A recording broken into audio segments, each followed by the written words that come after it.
Good evening, everyone, and welcome to Membership Voice. I'm Kero O'Shea, the coordinator of The Voice and the host for this evening's webinar. I'd particularly like to welcome the district governors, governors-elect, governors-nominee, past DGs, Rotarians, Rotaractors and friends who are with us tonight. Thank you all for joining in. Firstly, and most importantly, I acknowledge the Noongar Wadjuk people who are traditional custodians of the land on which I'm hosting tonight's webinar. I acknowledge the strength of their continuing culture and offer my respects to elders past, present and emerging. Now, our presentation tonight, of course, is about chartering and growing a new club, the impressive story of the rise and rise of Rotary Greenhills, Maitland, which of course is going to be presented by our Zone 8 Membership Coordinator, past District Governor Adrian Roach, and Kiani Telfer, who's the President nominee of Rotary Greenhills, Maitland. An impressive team there. Adrian, of course, is our current Rotary Membership Coordinator for Zone 8, and as a veteran club builder and founder, he's walking the walk. He supports and strengthens Rotary clubs in Australia, New Zealand and the Pacific Islands. He's also the Vice Chairman of the Rotary of Rorke's Eastern Region for serving the previous 3 years as Chair. Actively involved with several projects in the highlands of Papua New Guinea, including the Paul Tunn Memorial Dental Project. Adrian is a JP, kidney donor and active in the Rural Fire Service, and not surprisingly is also a multiple Paul Harris Fellow. And accompanying Adrian tonight, we have another impressive Rotarian. At just 20, Kiani Telfer has an impeccable Rotary CV. Time permits me just a snapshot. Kiani has been a Rotarian since 2018, I think, is currently the Director of Membership for Greenhills, Maitland, as well as serving on the District 9670 membership team, doing young member liaison. Kiani was drawn to her club as her passions are based around youth leadership, growth and international aid, and in particular in PNG, and that mirrors the club's interests and projects. So at this stage, I'm really delighted to hand over to and introduce Adrian Roach, who will lead off with tonight's presentation. Over to you, please, Adrian. Thank you, Kero, for that wonderful invitation. It's lovely to be here with you all tonight, and it's good to have Kiani along with us to give you her view about our talk tonight, which is about why we started the Rotary Club of Greenhills, Maitland, and how we've gone since 2012, the ups and downs and the plans we've got for the future. Why would you want to start a new Rotary Club when we had a great Rotary Club with the Rotary Club of East Maitland? That was my original club. The club had been established for 50 plus years and they were doing lots for the community. They were involved in youth exchange, in Rotary Australia World Community Service, in Rotary Youth Program of Enrichment, and many other Rotary projects in the community. The club was losing all their younger members, including 3 past presidents. Why? Because the club had not changed significantly in years. They still sang songs like Pack Up Your Troubles in Your Old Kit Bag. They said grace, they did fine sessions, they had long-winded 2.5-hour meetings. Now, when they did this singing, I went home and spoke to my dad about it, and I said, Dad, what's the go with this? Why is we got a community service club and they're doing this singing? He said, well, son, you go out to nightclubs and have fun like that, when in our day, that's how we had fun. We bought tickets to the community hall and we used to go and sing. So that's why they do that. So let's see if I can make this go. So why did we start the new club of Rotary Greenhills, Maitland? We started to open up Rotary for the next generation of leaders. The local 6 other clubs were all pitching to the older demographics. So when I was in East Maitland, I was 32 when I was first joined there. And they said to me, Adrian, can you bring some more younger members along to our club? So I probably invited about 30 people, which were friends, colleagues, work associates, etc. And out of those 30 people, I could only get like 10 of them to join. And they'd all say the same thing. They'd say, Adrian, we think it's a great club. We're really impressed with the members of the club. You've got the local magistrate. You've got the the Toyota dealer principal there. You've got all these important people, and they've all got lots of great things to say. But they didn't like the singing. They said, if we want a single joiner choir, they didn't understand the fine session. They said, why would you charge someone 20 cents for doing a misdemeanor? It's just not funny. And they couldn't understand why we said sang the Rotary anthem and said Rotary Grace, because they thought, where they'd read, they thought that Rotary was non-religious. So anyway, we couldn't get them to stay. So I decided that we needed to probably start a new style Rotary club. Now, I liken Rotary clubs to radio stations. Okay, so this is audience participation. You may not find your radio station there, but they all have music, they all have news, they all have sport, they all have humour, advertisements, well, the non-government ones do, and we all like listening to all that and the gossip. But we have several stations providing all this, but they're all doing it differently and getting similar results. So as you can see, these radio stations have the same goals of entertainment and information, but they all do it differently depending on their target audience. Rotary clubs are like radio stations. We have the same goals of improving our communities both locally and internationally, but like radio stations, we do it differently. Now, a little audience participation. What is the demographics in your club? It's interesting there to see the demographics on this radio station, who they're trying to attract. Who does your club appeal to? Is it the 18 to 39 market, the 40 to 65 market, or the 65 plus market? I'm not saying that if you're over 50, which I am, then you can't be a good Rotarian. I'm saying that if you need to find younger members to help us continue the great work that we do as Rotarians have been doing, we need to market ourselves to attract those people. So if you want younger members, how can your club make your club attractive to younger demographic? Like the radio stations, give them what they're looking for. Fun, friendship, mentors, help them make a difference in the world. I believe clubs need to look at who they're all set up to attract. If this is, for example, a demographic of 50 to 80-year-olds, and that is what the club is made up of, then you have three choices. You can change some of the traditions in your club so they appeal more to a much younger demographic. Take away the singing, the Rotary anthem and grace, the Sergeant of Arms session, the heads and tails, and the other things that are loved by the current Rotarians, or leave things as they are and start a brand new style Rotary club. And it could be a satellite club, aiming at the 20 to 40 demographic with new modern traditions. Or three, make changes gradually to aim to a younger demographic. I've seen many clubs who have tried option one to change to attract new young members, but in doing so, the older established members become upset and leave as the club loses its drive. Why not sponsor a new age Rotary club with people who are not in the age demographic that the mother club has? Who wins? Rotary wins. Now we've got this young lady on. Katie Brolo, current president, you'll see her there on the screen. Scrap the fine session. Most young people don't find it funny, ripping other Rotarians off and making them pay 20 cents. We have the Jolly Joker. President Katie has just won $650. Why wouldn't she be happy? Katie, was it 650 or am I making that up? It was 880. Okay, I lied, 880. So she was pretty happy about that. And that's not the first time you've won it either, is it? No, that's my second time winning. Good on you. Okay, now other members we've got here is Kev Yarrington. Kev's on. We can't see his picture, but he's on there. We've got members who are involved in district committees. Zoe and Kevin both are on the district Ripen committee, as is Kiani. And they've joined our club because they've really got an interest in working with the young people.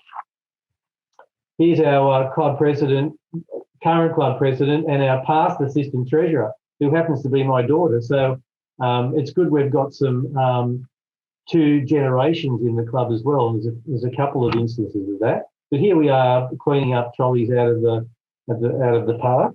One of the things we do. How we raise our funds is a bit different. We don't normally cook sausages. When we started our club, we had a lot of people who we got feedback. They said, "Oh, Rotarians, they build parks and cook sausages." Well, we decided we didn't want to do that because we wanted to do it a bit differently. So we raise funds by selling Mother's Day flowers, and you'll see here some of the people in the team. That top left picture is a mother and son. That's another 2 generations we've got in our club. We've also got trivia nights, movie nights, and we write lots of grant applications.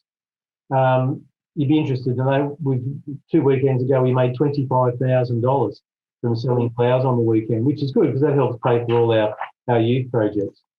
We've also got international projects. That's a big part of what we do. You'll see young Kev down here and Patrick. I know they're both on, but we can't see. Oh, there's Patrick. Hello, Patrick. Packing a container to go up to Nundagal up in the highlands of Papua New Guinea. And there's some more of our members there too. One of the things we've got up there is a dental clinic. So you've got to have a project so people can get involved. So we've got a dental project up there. We had a couple of dentists who are members of our club, and they've helped put this dental clinic together. We got a $200,000 Rotary Foundation grant. We got the local government up there to provide the building, and then we fitted it out with the equipment. And the guy in the yellow shirt is actually the dentist. So our dentists have been working with him to give him some extra training. They do the basic training, but they're not to the same extent as what happens in Australia. Now, you'll see the picture on the left. This is really interesting. This is our first group of what we call real schoolies. So they were young people who had just finished year 12, and instead of going up to the Gold Coast and getting on the drink and doing all those naughty things they're not supposed to do, they decided to do something positive, and that is to go up and make a difference up in the highlands of Papua New Guinea. So some of those people in the picture were originally club members, and other ones were real schoolies who later joined. I might get Kiani now to tell us a little bit in a couple of minutes what happened when the real schoolies went up to Nundagal and up to Jawaka. Yes, so we were in Papua New Guinea for 2 weeks. It was a very exciting and nerve-wracking experience for everybody.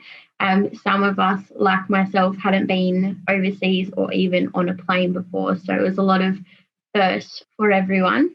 So yeah, lots of us were in the same boat. I think there were 3 that hadn't been overseas, and going to Papua New Guinea for the first time was very, scary. We had a great time. We met a lot of locals around. We started off just staying in like a little mission home run by a little church, and we stayed just for one night. And yet we spent most of our time standing on the street waving to the cars driving past. Lots of people hadn't seen us Australians before. The kids were quite frightened. Sometimes a few of them were crying. And then once we finally got up to Nundagal, we spent most of our time at the dental clinic, just finishing it off. Most of it was built already. So we just spent our time cleaning, painting, and meeting the locals, working in the local hospital. One day we went and we were taking scones, which were actually bread rolls, and handing out. I think we ended up about 300 bread rolls in one afternoon. They're not actually fed in hospital, which was really eye-opening. We spent a lot of time at the maternity ward. That was filthy. I couldn't believe people have children in a hospital like that. It's crazy how it's so different, and lots of time at the preschool and the school. So yeah, it was a good time. Lots of us were very sad to leave, and hopefully when COVID hopefully passes, we can't wait to go back. Lots of us stay in contact now with some of the older people that have phone and internet connection. So yeah, we look forward to talking to them quite often. What else, Adrian? Well, I guess we can lead on to how, after you went up there, you decided you wanted to become part of Rotary. And there was yourself and Jono and Georgia and Georgina. Georgia and Georgina joined the club. And they're all still members. Georgina's sort of having a baby at the moment, so her focus is elsewhere. But it's good that they've all not only joined the club, but a couple of them have taken on senior roles, has Kiani in membership chair and Georgia as the projects director. So, and talking about projects, one of the other things that's important is the local projects. Local projects, very little cost, and they're lots of great fun. Here you'll see us working on planting some trees, and the lady in blue at the front and the guy with the sunglasses on the right-hand side, they're not yet members. They're lining up to join. So they're going to be inducted in the next few weeks. And just for the record, I didn't really bend that handle of the shovel. That's how it was. And then last weekend we did some gardening. We went to some local elderly people in the area who needed a bit of a hand in the garden. So we were on the mowers and the whippersnippers and the clippers, and that was quite satisfying that we could help. So not everything has to be fundraising. It can be helping other people who are less fortunate than ourselves. Now, to talk about these two people, you'll see Patrick here and Kiani. So Patrick is coming in as our president next year, or this coming year. And we got Patrick by sheer chance. We had another Rotarian who was a member of our club, but he was a member by name only. He was an accountant in the local area, and he basically wanted to be a member so he could have the Rotary logo on his Facebook and on his website, but he didn't want to do anything. So when I asked him to help me with my district budget, he ended up sending Patrick, and we soon found out that Patrick was a far better Rotarian than he'd ever be, and we asked Patrick to join. Now, since Patrick's been with us, is that since 2015-16, yes? Patrick's actually been the district treasurer. So I'm not allowed to say that he works for the ATO as a senior forensic analysis, so I'm not allowed to say that, so I won't. But anyway, Patrick's going to come in as our president next year. Now, the good thing about this is Patrick's working together with Kiani and with Katie. So we've got a succession plan, and it's very, very, very energising seeing what they're doing. Okay, so the next one is, why is Greenhills Club different? Well, the meetings are quick and fun. We've got different meetings, so we meet in the morning 3 mornings a month, and then on the fourth Thursday of the month we have a night social meeting where we don't really do too much, we just have a social time. We do have interesting and topical speakers. We use Facebook a lot. We've got a weekly newsletter, which is a report of our meeting, which goes out to everybody. We've got discrete name badges that aren't the size of dinner plates that some of the other clubs have got. The president doesn't normally wear the president's collar, but they do wear it for special occasions so they can hand over the chains of office. We've got a breakfast that's enjoyable, reasonably priced. It's worth getting out of bed for, and you don't have to have it. If you don't want to have breakfast, you just come along to the meeting and just enjoy it. We don't sing, we do laugh, and we do enjoy each other's company.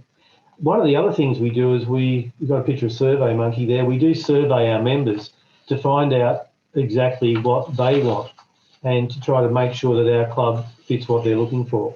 You'll see us in the spa there at the district conference. Yeah, just some of the shenanigans we get up to. So we're continually looking for new members to join. People join for a reason, they leave for a reason. Often there's a change in their circumstances. So you've got to continually be looking for new members to keep replacing those that do move on, and also to have some more numbers. So we do new members information breakfasts. Our current membership is 32. It was as high as 48 at one stage. There's 50% are female, 50% are under 36 years old. We started with 15, or we peaked at 55, and members do what they can do when they can do it. So when people join our club, we don't say you have to attend Rotary every week, you have to come to every project, you have to do this. We just sort of say, do what you can when you can do it, and that seems to work well for us. So why did we start the Rotary Club of Greenhills, Maitland?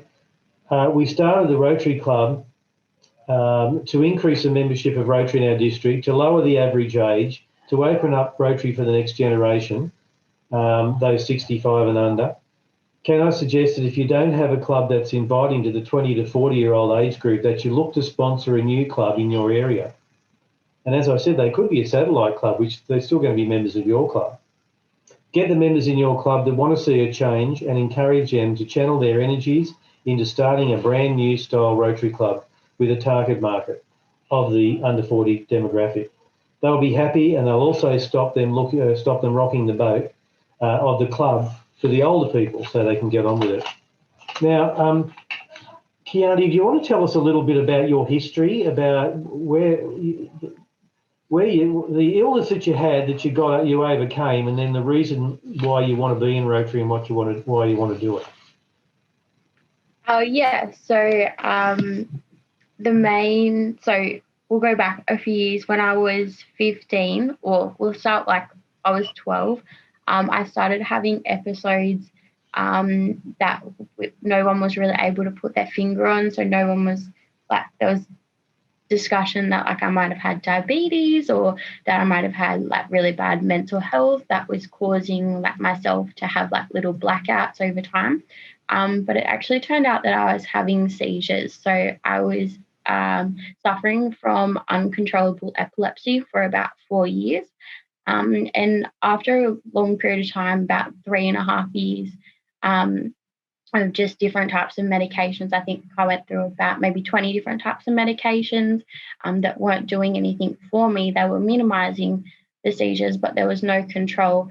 I finally went down and saw some specialists down in Sydney and was having some scans. It turned out that I had 2 birthmarks on my brain. You normally find these birthmarks on children, they're little cherry birthmarks. Well, I have them in my brain. So these birthmarks were bleeding, and every time I had a seizure, it would be because my brain tissue was trying to absorb the blood. So yeah, I was having these seizures. So the only way to overcome the seizures was actually removing the birthmarks itself out of my brain. So I think the factor of like survival was about 20%. So they weren't satisfied that it was going to do the work for me. So I could have chosen not to have the operation and live the rest of my life off medication and not enjoy my life to the fullest. So I decided I would go with the operation. My parents were horrified that I would make the decision, only thinking my chance of survival was 20%. But it was a horrible way to live my life at such a young age. I was not enjoying it. When I had seizures, I wouldn't remember anything. So lots of like the 4-year period was like a big blackout for me. So I don't remember most of that time scale at all. So I had the operation when I was 15, and then a lot of recovering. So they said I'd be in hospital for about 6 weeks. I was out of hospital in 5 days. So that was really eye-opening, and the doctors and nurses were very surprised.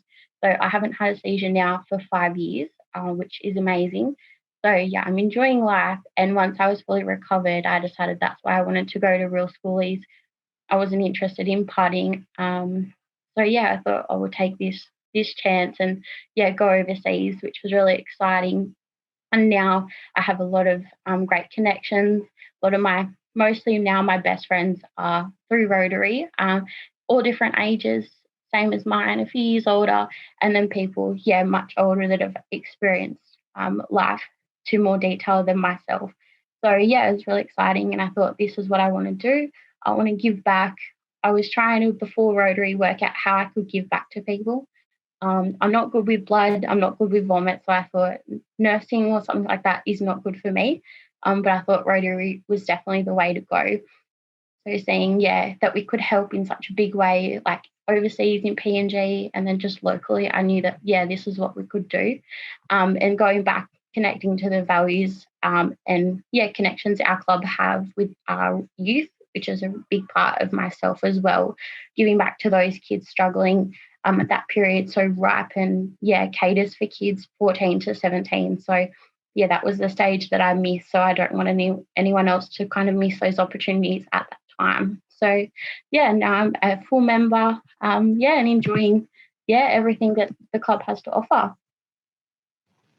Thank you, Fiona. Yeah, and you're you're a breath of fresh air in the club, and it's good to have these younger people who are all participating and working well on our board. And I think the last slide is one everyone wants to see, is questions. Has anyone got any questions for myself or Kiani that we could answer? No questions? We do have some questions here for you, Adrian and Kiani. Just bear with me a moment. All right. Bear with me a moment. Kiani, that's the first question for you, I think. The average new Rotarian, our statistics on average new Rotarians suggest that a lot of them don't stay long in Rotary, typically 2 years or less. How does that compare, say, with recent stats at Greenhills, Maitland? Oh, yeah, I think like myself, for example, and Georgia, who joined after, Papua New Guinea, and Jono, the three of us have all stayed in contact, and we're sitting about 18 months, 2 years since we've joined. I think because our clubs have so many opportunities to give, and making sure that you make the right connection with the right club that have interest in yourself. So I think that really helps in extending on that period, pushing it longer than the two-year mark of hanging around with Rotary. That would definitely help being connected to the right club. And if you're not, finding something you're interested in, maybe advising people just to have a look around, because you're not just stuck with the one club. If you lose your interest or your interest change, you can always move on to the next club and still stay connected, which is, good to have, especially that lots of clubs are growing. Fantastic. Thank you, Kiani. Adrian, did you want to add anything from, having been with Greenhills Maitland since the start as one of the founders? What's been your experience with that holding time over the life of the club? I think the important thing is to make people feel connected and to give them something to do, so they've got a job, they've got a responsibility within the club. If they've got a responsibility, that gets the connection. So it's important that, especially these younger members, that they come in and they get onto the board pretty quick. And there could be a role like an assistant secretary, an assistant treasurer, or something like that. But they get onto the board and they get to see how the club operates. And I think our succession planning is good too. So we actually nominate our presidents a couple of years out. And Kiani's also very excited to be the president when Jennifer Jones, the first female international president, and she's going to be serving in that same year, and she'll do a wonderful job. Yes, that's going to be fantastic. Going to be fantastic.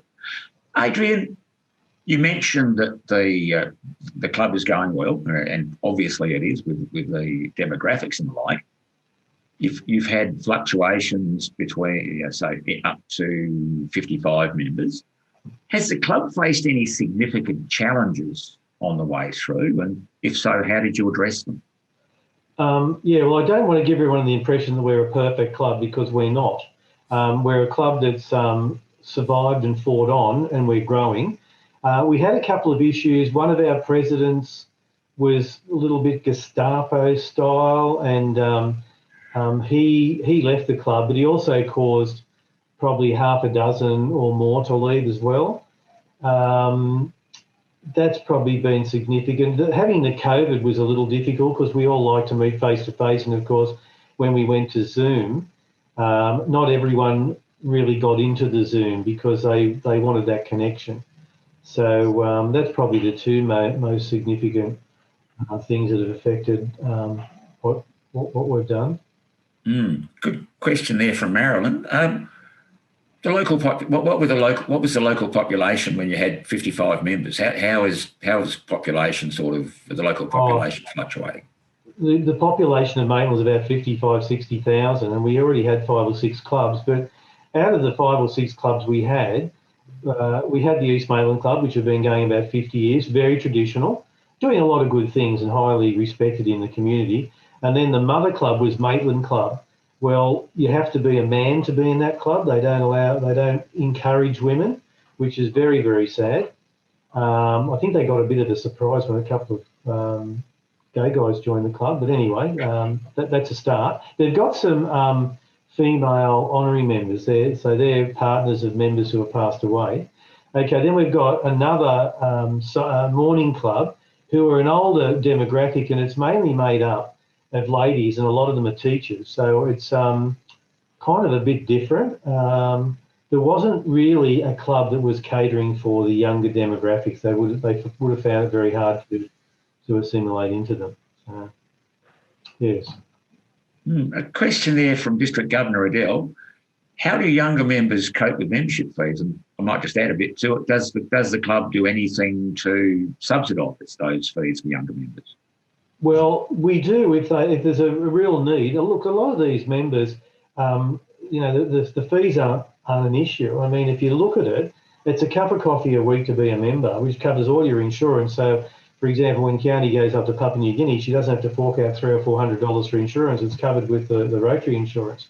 A lot of the expenses of Rotary is in the dinners, the lunches, the breakfasts or whatever. So because we've got the flexibility, the members can just turn up and bring a coffee or have have no breakfast at all. So that seems to be how we can keep fees down. But we did have a young member which joined, and he was very motivated when he was 18. We actually got him to come along to our club after we found out that he was feeding all the homeless, or probably not homeless, but young people who are leaving home without having breakfast. So we invited him to join our club, and we actually paid his fees for a couple of years, or we had sponsors to pay his fees. Now he's kind of drifting at the moment. He's wanting to start a new club which is focused on, I suppose, people who. What do we call it, Patrick? Can you help me here, Patrick? How would you describe the club that he's trying to start? Being politically correct. Patrick?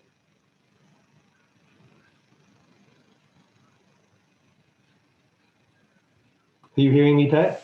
Oh, here he is. Oh, we can't hear you.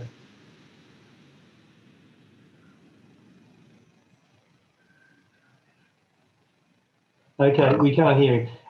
He's trying to start a club which is very gay friendly, and there's nothing wrong with that. You know, we've got people who are gay and bisexual and whatever in our club, and we encourage all people who have got the right heart to join Rotary. But they want to start a club that's kind of focused on that, and that's what he's doing at the moment. So we haven't seen a lot of him in our club. But to answer your question, yes, we can supplement some of their fees, but we do try to make it as easy as we can for them to be members.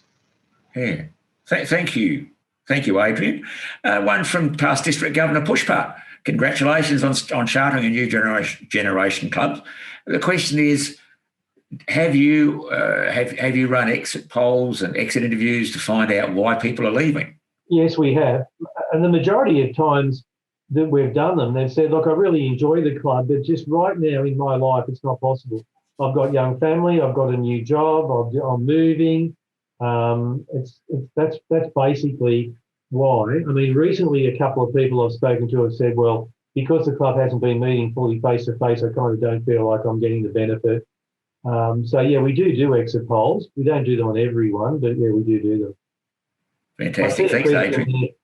Oh, you're going to ask me that question? Yeah, I was just going to follow up that with this one from Wayne about variations of club meeting style. I understand that you have an evening meeting, but mainly morning ones. Breakfast. So we have 3 breakfast meetings a month and 1 evening meeting, because people have joined our club because they like the style of it and wanted to become part of it, but their job won't allow them to get there, because they've got businesses where their team starts at 6 o'clock in the morning. They need to be on deck. So while they can't be at every breakfast meeting, they still do things. Like they're there for the Mother's Day selling flowers. They come over to Papua New Guinea and will spend 10 days over there. So as far as I'm concerned, they're great Rotarians. They're not knife and forkers. Super. Thank you, Adrian. One for Kiani. From past District Governor Maryland. Kiani, does your club sponsor any Interact Rota Kids or Rotaract clubs? And what do you see as the long-term sustainability in that regard? Because oftentimes we tend to create these things, but there's no alumni or sort of follow-up from them. What's Greenhills Maitland doing there? Thanks, Kiani. Yeah, so we do like to sponsor individuals going to Ripen. So the youth program of enrichment. We like to sponsor them to come along. So that I was speaking about before, 14 to 17. And we sponsor them to go for the weekend, and they learn a lot about life and different values and how to support yourself. Some children that go don't have the support, so giving them the tools to survive, particularly getting through their HSC and schooling, or if school's not their thing, how to seek employment, how to write out a resume, lots of simple things that they don't all have access to, which you would think lots of people do, and the things we take granted for. So for the long-term sustainability, I would like to invite them along. Our club ourselves, we have, I think, maybe 5 or 6 members that are heavily involved in Ripen, and our club volunteer for the dinner. So they prepare dinner over Friday night and, cater for them. So they see our familiar faces, and then they're not afraid to come along to the meetings, and we get them to come back and do a presentation on what they've learnt.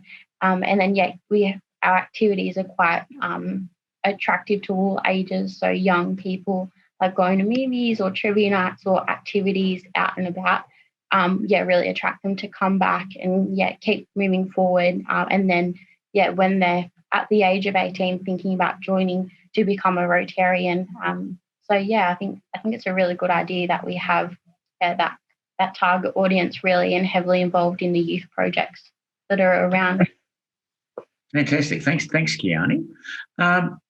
I'm not sure who to put this question to, so I'm going to put it to you, Kiani, as membership director. One of the things that Rotary clubs tend not to do well, or tend not to organise terribly well, is keeping in touch with their biggest group of alumni, which is usually past Rotarians. What does Greenhills Maitland, what if anything, does Greenhills Maitland do in that regard, like connecting with these people who Adrian described as leaving on good terms, for example?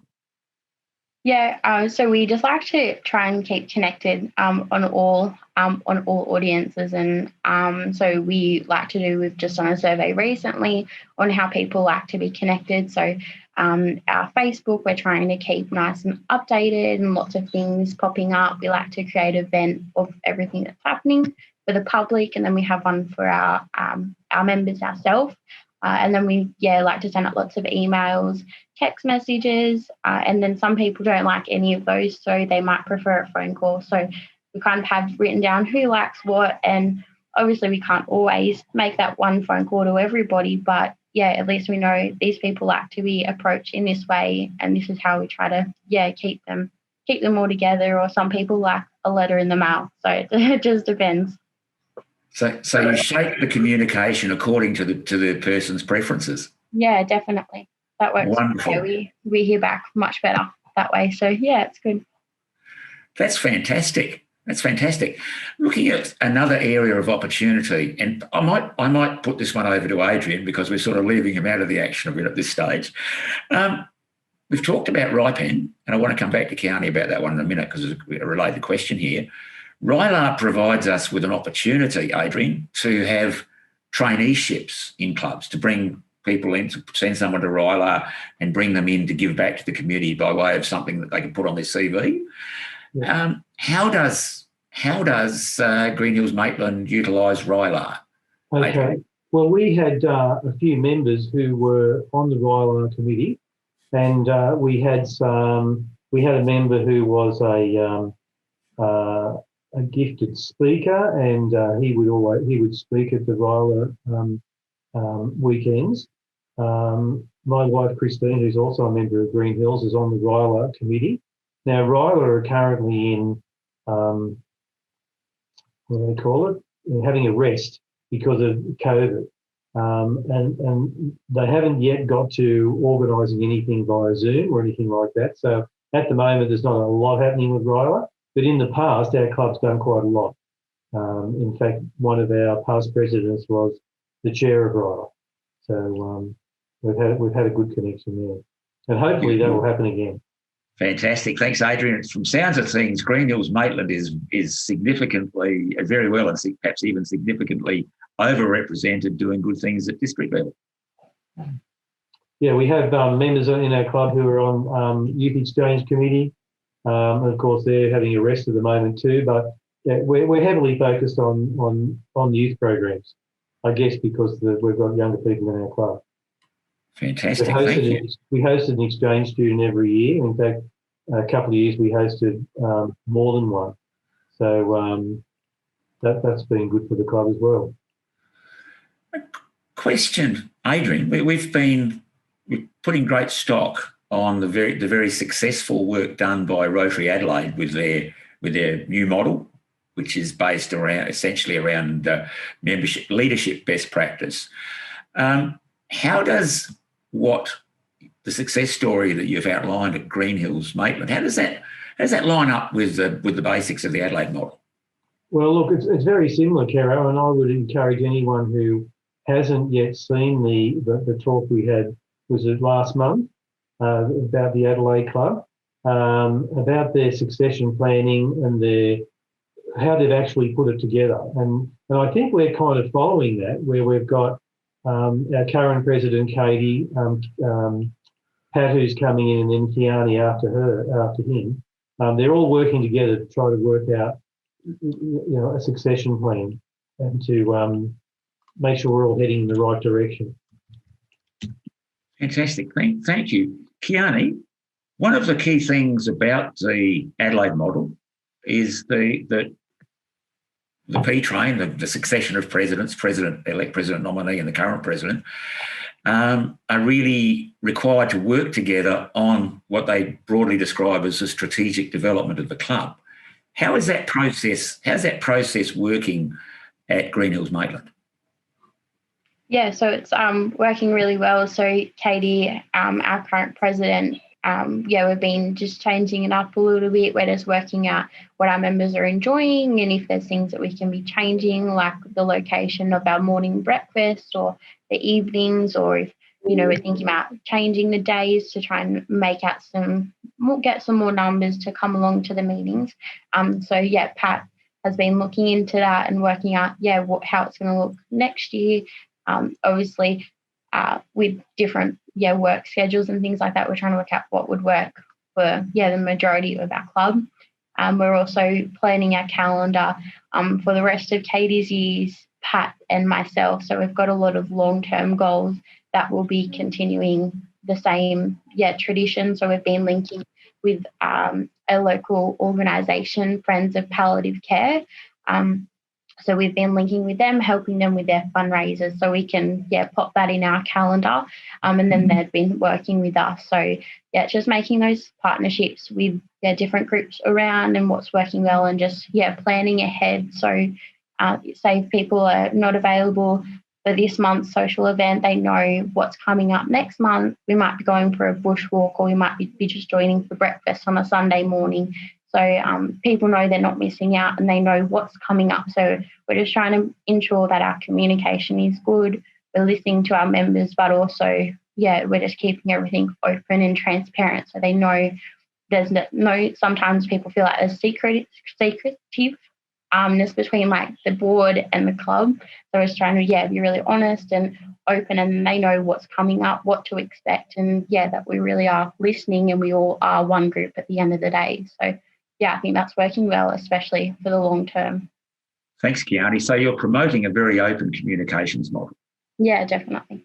Super.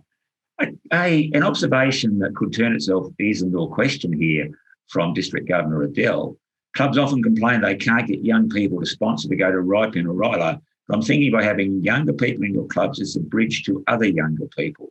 So in other words, having younger members means you have more connections with young candidates. Would you care to comment on that, Kiani? Yeah, of course. So with the Papua New Guinea trip, Adrian and another Rotarian went around the schools and spoke about them. So it was just our year that got to listen through for the original chat, but by travelling with 8 students, all in the same age group, different locations all across Newcastle and the Hunter. It really spread, the advertisement of what's happening, and Ripon and Ryla really just spreading out what our club can do and what we have to offer, and then just spreading it between our family and friends. So yeah, we do have a good name for our trips, and lots of people are very excited to go. We did have a second trip planned for Papua New Guinea, and that was obviously cancelled right at the start of COVID. So yeah, it was really good. We had a lot of interest on the trip, so it helps so we can choose who wants to come and who we think we could handle it, because it is quite emotionally challenging going into that environment. But yeah, I think it really does help having young people and getting more people to join and be interested in Rotary. Like even young people as like say 13 and 12 wouldn't know much about it unless say traditionally like their grandparents would be involved, but when they've got friends and sisters and siblings, they really do want to join, especially like simple day selling flowers. It's not hard work at all, but make a lot of connections doing that. Fantastic. Thank you, Kiani. Adrian, I think we're coming to the looks of things, we're running out of questions, but I think there is an important question that really any club needs to consider. What do you, as an individual member, see as and the founder of the club, see as an optimum size for Greenhills Maitland at this point in time? That's a very good question, Caro. Look, I think it doesn't matter if it's 10 or 90, or it's as long as you've got people in the club for the right purpose, and they're in there because they want to work together to get a result, to make the community a better place. They don't want to rock the boat. I'd rather have 20 good, solid, strong, happy, working together people than 20 good ones and 10 bad ones that are just going to upset you. So, optimum number, I don't know. Maybe 50. 50 was good when we had it because it seems to be easier to get venues to be more open to you. So I don't know. It's a hard question, that one. I don't know what the magic number is. We're doing good at 35, but I'm quite happy to have another 50 in the club. Fantastic. Thank you, Adrian. Well, we have reached the end of our questions. So at this stage, I think we'll call things to a close. But before we do that, regular members of our membership voice audience will know what we're going to do at this stage, because we've had a fabulous co-presentation by past District Governor Adrian and President nominee Kiani. Absolutely fantastic, both of you. Thank you. But what I would invite everyone to do, please, is to switch your microphones back on, unmute as they say, because we're going to offer a little round of applause for our panel tonight. So if you would please, that's great. Thank you. Okay. Well, great work, team. Thank you. And thank you again, Adrian and Kiani. Good night, everyone. Thank you. Good night.